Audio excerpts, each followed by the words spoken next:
What's up guys, CO here with week 4 of the NES. This week we are taking on Snap, aka Pyrotechnic, aka Atom, aka the Rouen Hydreigons. We haven't really battled him a ton on the channel. We battled last season and he beat us, but we don't have like a huge back and forth history. But I was pretty intimidated by a lot of his team this week, and honestly kind of surprised by the team he ended up bringing. This is a fairly long battle, so I guess I'll just kind of get right into it with what I was bringing before I talk about what he brought. But first off, we have leftover Shuckle with Infestation, Toxic, Shell Smash, and Rest, max HP, 100 defense, and 156 plus SPDF.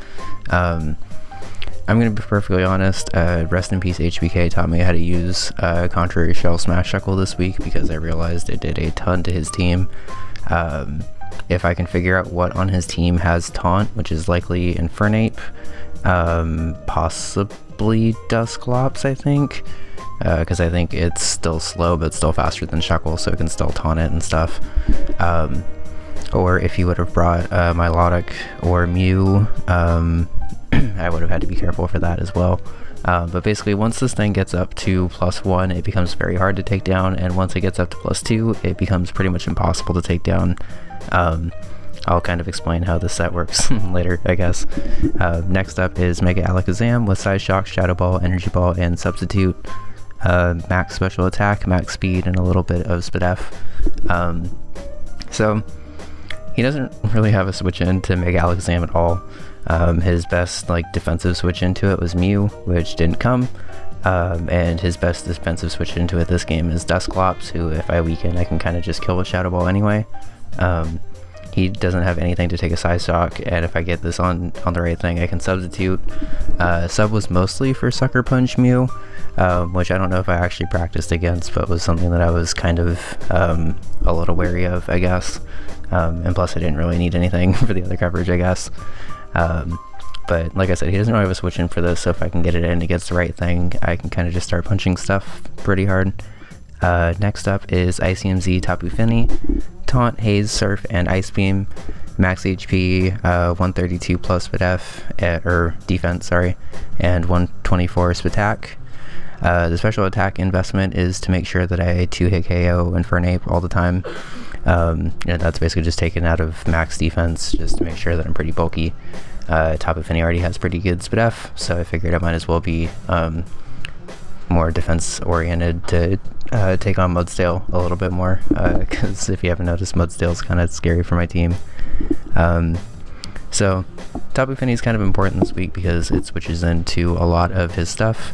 ICMZ is there for either Z Haze, which gets rid of stat boosts and heals me to full, or for Z Ice Beam, depending on if I need just like a damage nuke in the middle of the game. I've noticed that I actually kind of like bringing Split. I don't really know how to phrase this, I guess, but like bringing ICMZ for either Haze or Ice Beam, depending on the situation, I guess.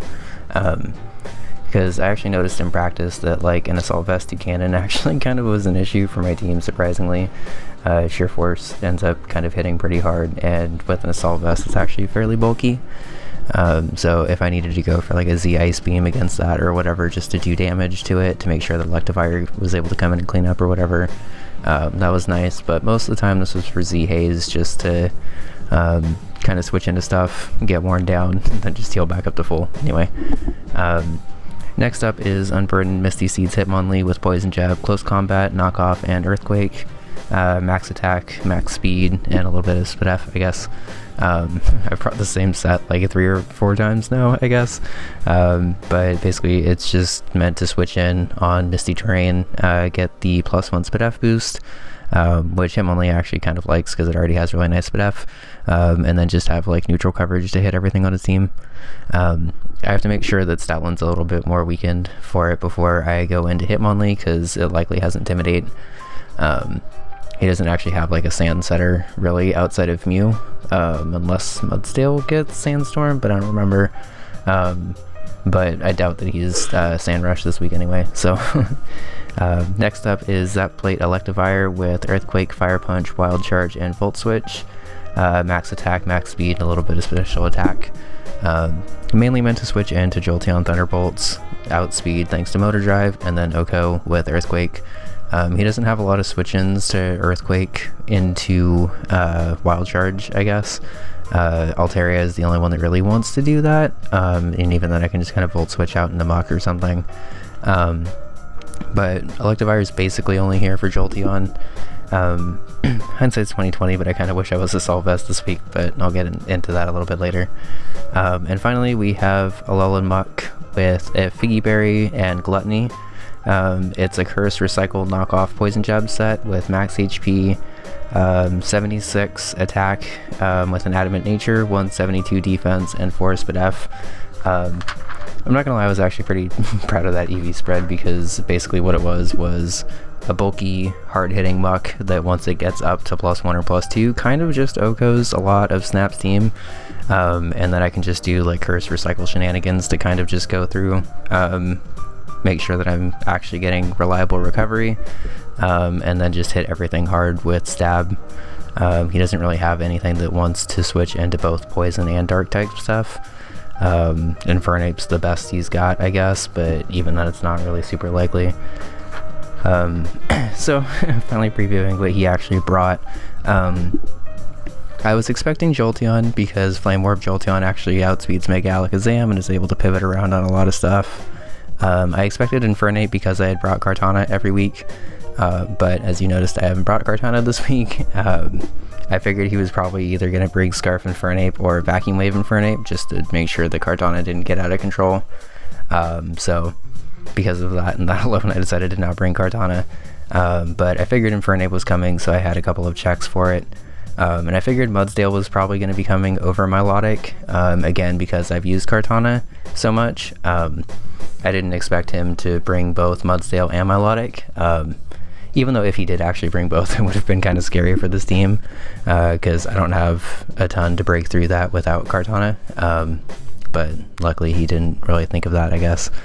I was pretty surprised to see Stoutland, because even if it goes for a return or a Stomping Tantrum against Muk, it doesn't even do like 50%. Like anything it's going to go for is a 3-hit KO, which allows me to get a curse up for free pretty much every time it's in.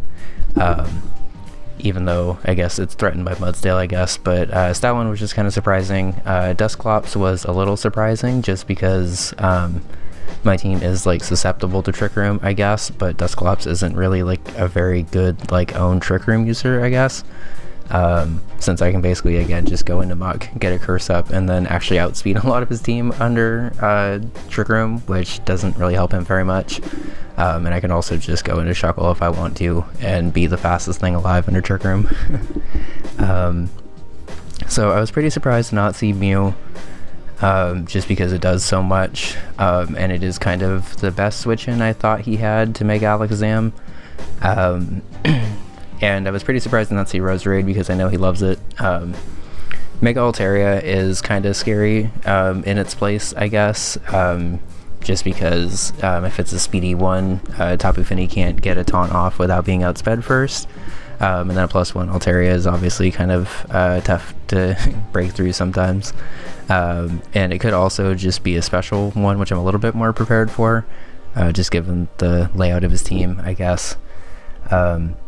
So I've kind of been all over the place previewing my team and his team, but that's because I put a lot of practice into this week and went through a bunch of different scenarios. So kind of taking a step back and just focusing on the 6 that I brought versus the 6 that he brought.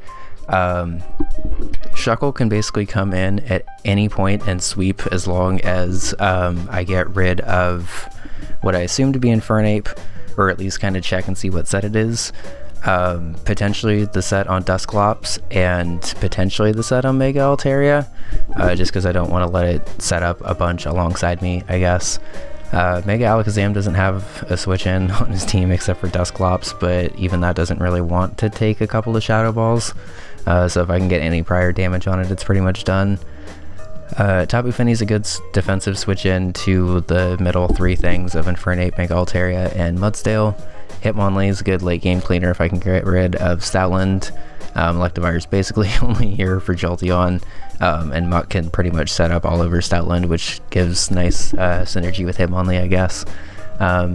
So predicting him to either lead Mudsdale to get rocks up, or to lead Infernape just to kind of U-turn out on me. I'm gonna lead Tapu Fini.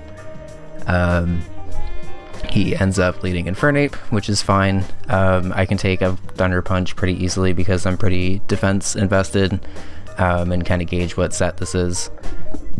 That damage kind of suggests that he's either scarfed or just like not attack boosting, like he's max attack but not with like an attack boosting item, I guess. So I can either read his Altaria coming in and go for an Ice Beam, or just go for a Surf. I kind of want to play it safe in the beginning, but I decided to play it a little bit more risky that turn, I guess. Let me rewind that actually. So the two options here were just to play it safe and go for a Surf, or read that Thunder Punch coming in again to do a little bit more damage to Tapu Fini so he can try to revenge it with something else. And then I can go Infernape, or I can go Electivire, get the Motor Drive, outspeed this potentially unless it's scarfed, in which case it has to switch out anyway. And then I can go for an Earthquake and do a decent amount of damage to his team. Mudsdale doesn't really take a ton from it, but it still doesn't really appreciate switching in, at least before it gets up to +1. So as you can see, I kind of read the Thunder Punch, but he's not scarfed, goes for a U-turn, and then goes into Mudsdale. The fact that he's not scarfed is fine, because it just means Mega Alakazam outspeeds. If he has priority, it's probably Vacuum Wave, which Mega Alakazam takes pretty well. But unfortunately, I'm in against the scariest thing to my team. Kind of have to hope he's not Choice Banded as I just go back into Tapu Fini. Luckily he's not, so I can either go for a Z Haze, heal back up, and try to get a couple of Surfs off, or just try to go for a Z Ice Beam, see how much it does, and then go from there. Since Tapu Fini is pretty important to set up Misty Terrain later in the game, I just decided to go for a Z Ice Beam even though it's only like turn 4. It's fine, I'm kind of gauging his sets out as I'm learning what I'll be able to set up on later in the game.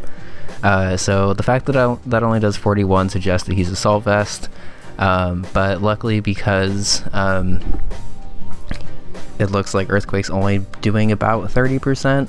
Unless he gets like a ridiculously high roll here, I should be able to live the next one. Since I outspeed, I'll be able to kill with 2 Surfs, and then one of the biggest threats to my team is gone. And I should still be able to switch out into something and preserve Misty Terrain for later. So I'm going to go for that. He goes into Stoutland, takes it extremely well, which suggests that he's probably max HP Assault Vest. I had to run the calc on that because I was like pretty surprised that only took like 20%. But luckily because he's Assault Vest, that means he's not attack boosting item, so I get a free switch into Muk here. And the fun can begin pretty much. I'll go for a Curse because of Gluttony. I eat the berry early. At +1 defense, I'm able to get a Recycle off pretty safely because it's only doing 30% now. I was actually a little scared here because if he doubles into Infernape and ends up being like a Z Focus Blast set or something like that, like he can actually kill me here. But since I've already committed to the setup here, I kind of have to hope that he just goes into something else to try to deal with me.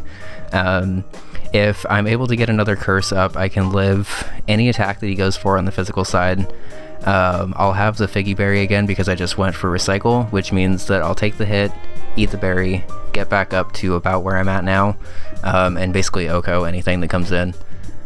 So I go for that as he goes into Mudsdale, which is actually perfect because as you're about to see, even an Earthquake doesn't even kill me. I get back up to 66%. Knockoff kills. He was Assault Vest, and he has to go Altaria now. I figure he's probably offensive, but even a Draco doesn't kill from here. I am willing, even though this kind of does a lot, I am willing to kind of sack this off if it means Mega Altaria is gone. Because it is kind of one of the few things that can actually punch through Shuckle before it gets a chance to set up. So I'm just going to go for a Poison Jab. He actually shows very good prep here though and goes for a haze, and takes that ridiculously well even though he gets poisoned. He told me after the battle that he was a defensive haze perish trapping set, specifically designed to kind of outstall Shuckle and kind of get rid of some of my other setup sweepers and stuff. So that was good prep on his part because I didn't prep or expect that at all. But luckily, because I get a poison here, I'm actually going to be able to preserve Muk a little bit longer while stalling this thing out. I can go for, I assume he's just going to go for Hyper Voices, because if he goes for a Draco and I recycle, I'm able to basically get right back up to where I'm at now, and he's at -2.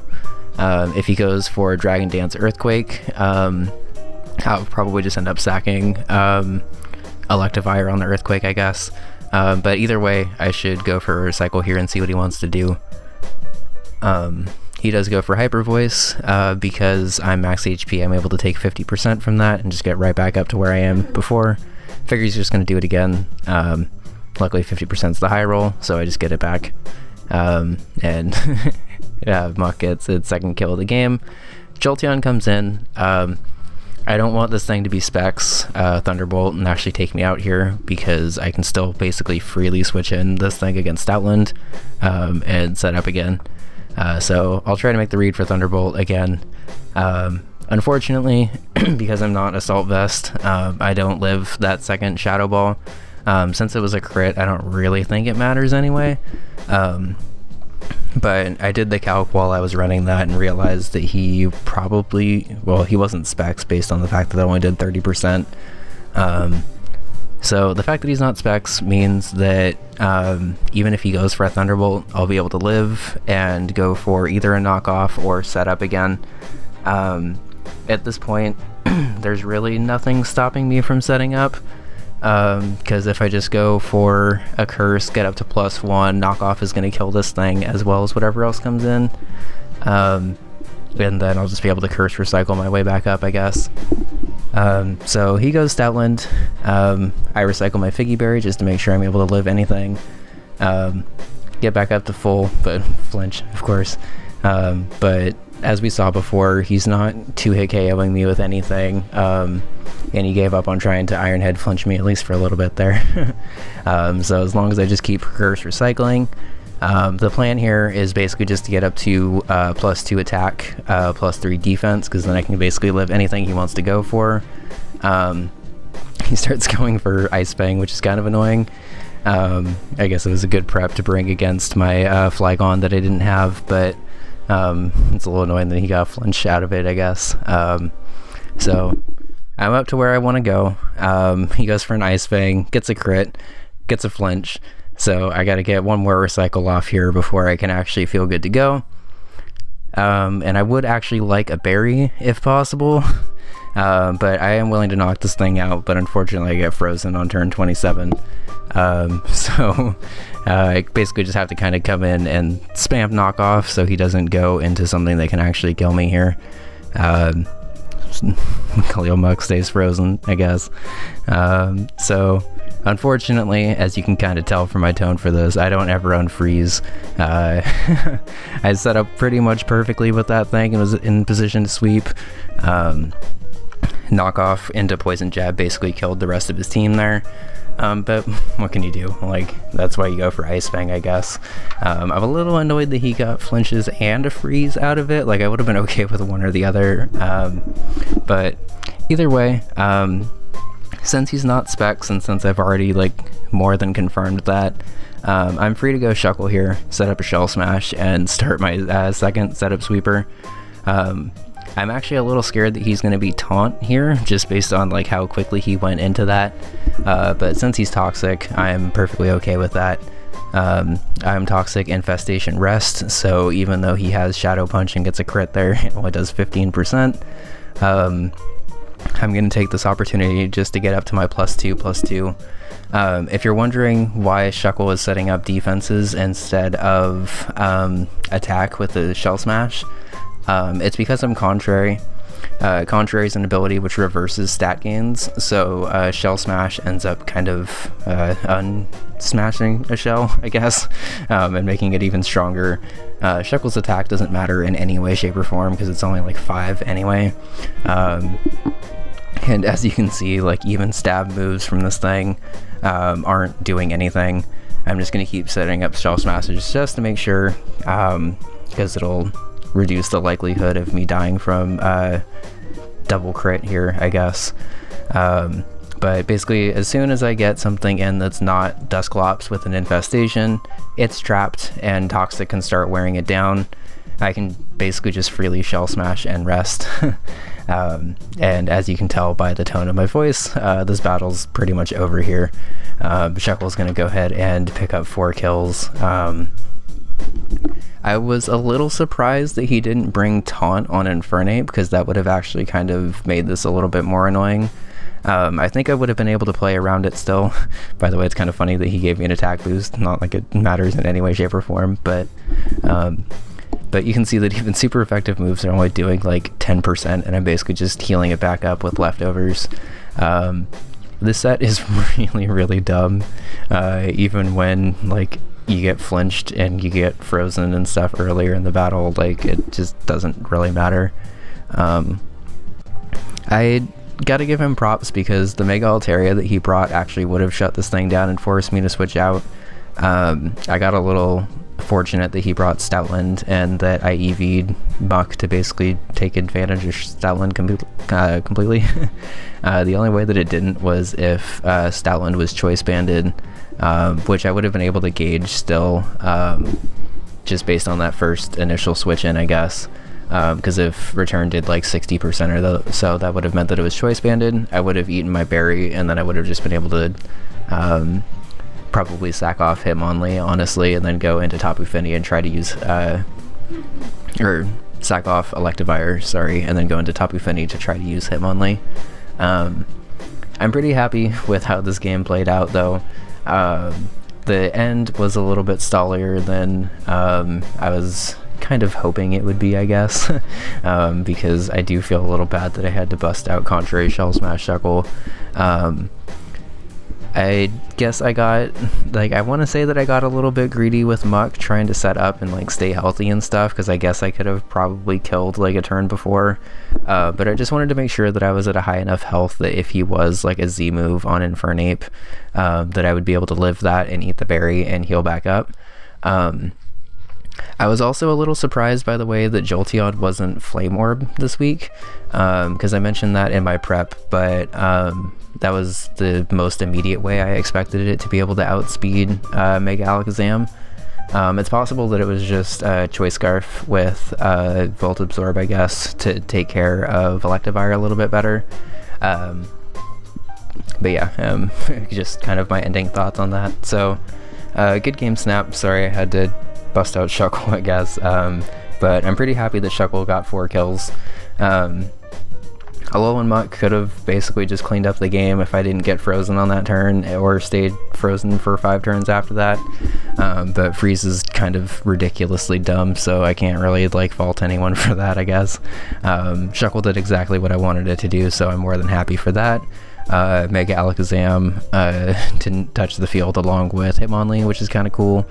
It's been kind of nice to have like these wins where like half my team, or not even half my team, but just like a couple members of my team that put in a lot of work aren't even really needed, I guess. So we're 4-0, and as far as I know, we're in first place for the league right now. I don't know if the rest of the week 4 battles have been done to kind of confirm that, I guess, because I think Epsilon could swoop in front of me here. But either way, pretty much the best start possible we could have had. Kartana, Tapu Fini, Mega Alakazam, and Shuckle have now all gotten sweeps in the first 4 weeks, in very different ways, which is kind of cool. And I absolutely love this team. So next week we are taking on Sunny, who's a new coach in the league, and the Foxborough Ninetales. She has a really scary team, so I'm definitely going to make sure to prep as much as possible for that. Try to keep the win streak alive. Thank you guys for coming out. Please drop a like and subscribe if you're new. Oakland Mudbraiders are trying to take home the championship this season, and I feel like we actually have the team to do it, so stick around for the ride, I guess. Have a good one. Bye.